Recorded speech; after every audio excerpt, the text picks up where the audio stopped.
Who is going to rescue you? Is there a hero in your future, friend? Someone coming to save you from your current circumstances? So, there's a question I've always had. Well, I guess it hasn't been always, but it's become up for me recently.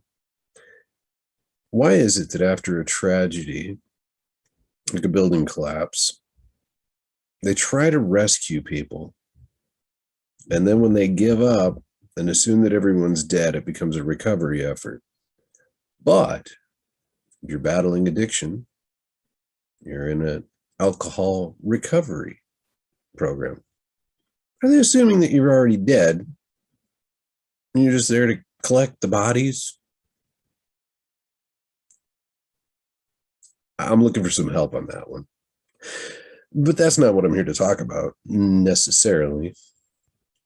Feel free to comment and let me know how you feel about that one. If you like, we can go there. But we have talked a little bit recently about, that's annoying, about bondage. And of course, in the context of the chains that we accept, the things that keep us held back, keep us stuck, right? Then maybe it's just being spellbound in our own minds by the perceptions of being cursed. That was a fun one.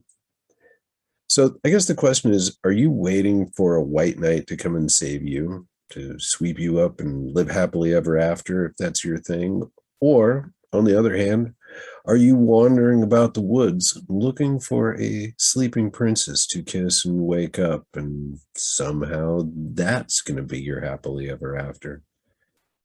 Or maybe that's not your thing at all, and you're perfectly fine being solo, but you're trying to win the lottery, right? Or hit that jackpot on that slot machine, right? I mean, I'd have you consider, friend, that you had a chance to rescue yourself today. You did. And that you'll be waiting for the rest of your life for somebody else to come and save you. It's just not going to happen. I mean, I could be wrong, but I'm pretty sure that it's not going to happen. So, did you take it? That chance to save yourself today? Did you answer the call? I mean, it may have been just a small thing, right? Passing up on that drive-through cheeseburger, going home to make yourself a sandwich instead. I'm not here to judge. I'm inclined to do both from time to time.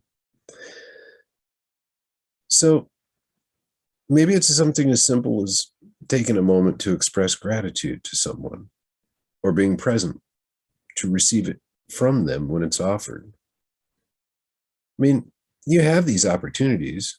I'll just about guarantee, as sure as you're watching this, you have those opportunities via social media, if not by person-to-person, face-to-face interaction, to be able to do something nice for a neighbor or a stranger,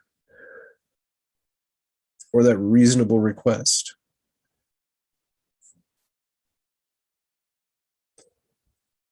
How do you respond? Do you slough it off, perceive it as a slight, take it for granted? Is it a mediocre thing? Did it result in disappointment for you or for someone else? I'm not going to go into detail, but I had somebody ask me a question today, or sort of ask me a question. And after I responded to it, I didn't have another opportunity. And I wasn't happy. I feel like I failed on that one. Maybe I'll have a chance to make it right. Maybe I won't.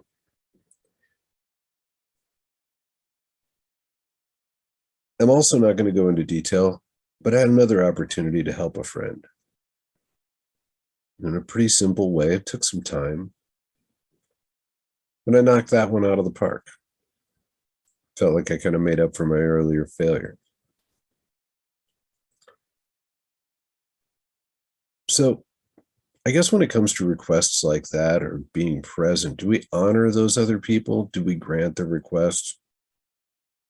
How do we know when it's crossed a line?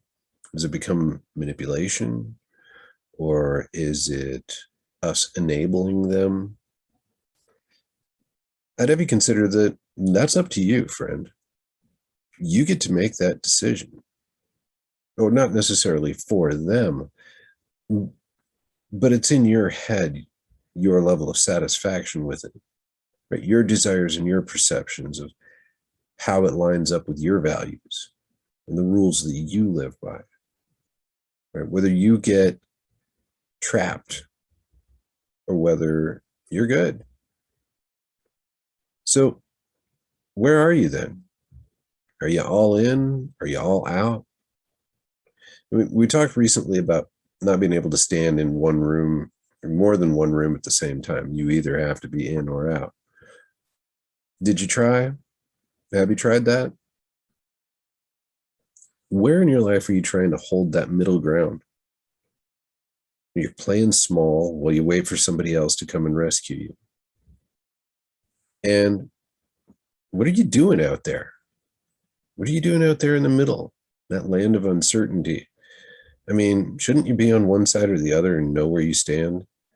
And it's kind of like the DMZ between North and South Korea, right? It's peaceful now. There's no guns there. But when the shooting does start, you're going to be directly in the crossfire. Yep. Your hero is you, friend. You're the only one that can save you. And it's going to take everything you have and all of who you are to pull it off. And it's going to happen every day of your life. Congratulations. You're a hero. So we can't worry about others. They're going to make requests of us. But perhaps we can, as Jia Jiang says in his book, be inquisitive about their intentions and the nature of their requests. I guess we might have an opportunity to be a hero to someone else, although our opportunities to save others are few and far between in reality, particularly life and death situations, unless you're in that line of work. I'll grant that to you.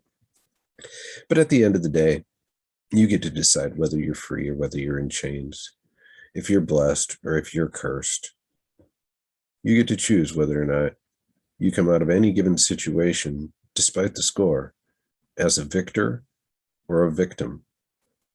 Your opportunity today, tomorrow, every day. So I'll ask you, what do you choose? You've got my take. What say you?